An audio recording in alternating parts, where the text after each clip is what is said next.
Hey guys, Mizuki here. Let's talk about dreams. You know, those weird little movies your brain plays at night when you're trying to get your precious 8 hours.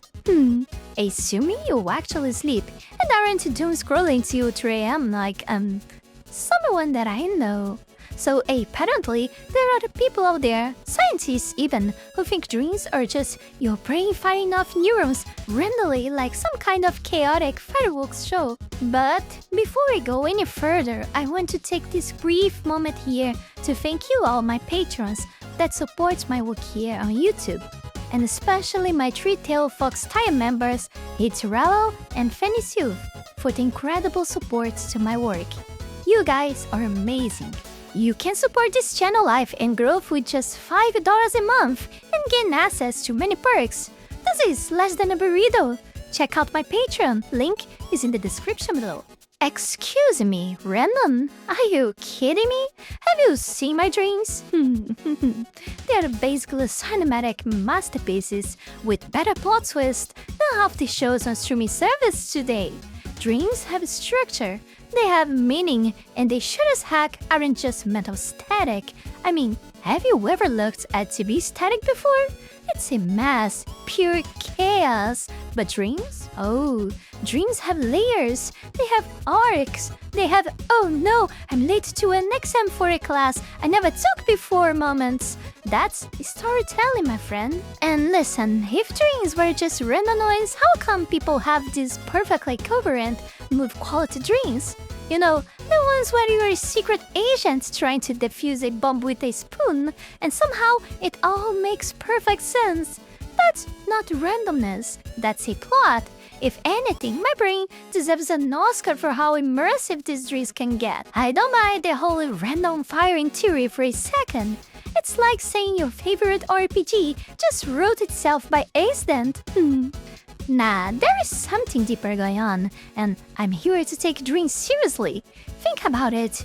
We dream about the future. We dream about goals. And sometimes we dream about completely embarrassing scenarios that our brain just loves to haunt us with. It is like your subconscious is a director, and you're the poor protagonist stuck in that weird indie film.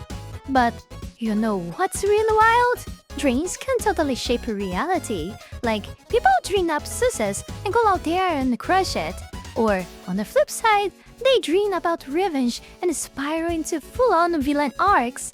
Seriously, how many of history's worst moments started as someone's twisted daydream? Entire nations have fallen under the spell of collective dreams.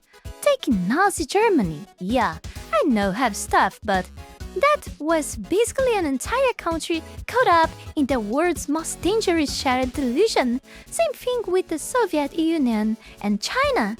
Dreams can move mountains, and not always in a good way. Carl Jung, yeah, the psychology guy, not a K-pop idol, thought dreams were packed with wisdom that we haven't even figured out yet. And honestly, I vibe with that. Like, why do we stand around in museums staring at paintings for hours, for example? Something about them speaks to us on a level we can't really explain. I mean, people literally travel across the world just to stare at a canvas. Why? Because art, like dreams, taps into something deeper, something we all just get without knowing why. And not even get me started on music. Why does music hit you so hard? Like, you ever listen to a song and just suddenly you're in a whole emotional montage? It's like music taps into some primal part of us. Just like dreams you, it's all about patterns. Life is just patterns stacked on patterns. Well, as I would like to say, but I don't think it's just as simple as that. But I think Jordan Peterson says something like that too. And music mirrors that. Which is why it feels so profound, even when it's just someone wailing about heartbreak over a bit. So, back to the dreams. Where do they even come from? Well, think about it. We've been people watching each other for centuries already, collecting experiences, passing down stories. Everything we've ever learned about human nature is baked into our dreams. That's why so many dreams follow familiar narratives. heroes, villains, love, drama. Your brain is basically running an internal Netflix based on all the data it's absorbed.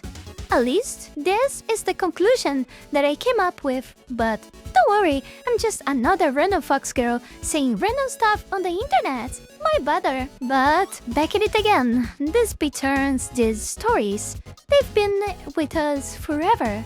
Like fairy tales we tell kids today, some of them are thousands of years old.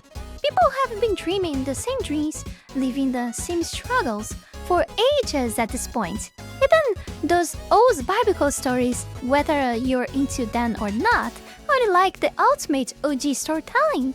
They've been passed down, refined, and they still hit because they tap into universal truths about humanity. At the end of the day, dreams are more than just your brain spitting out nonsense while you sleep. They are glimpses into our collective unconscious, our hopes, fears, and aspirations all wrapped up in a weird trip package. So next time you wake up from a bizarre dream, don't just brush it off. Maybe your dream is trying to tell you something deep. Or maybe it just really wants you to fight a horde of zombie ducks with a toothbrush. Either way, pay attention. Alright, that's enough of existential rundown for today. Like, comment and subscribe if you want more of my late night overthinking sections. Sweet dreams, my dad foxes and viewers. Bye!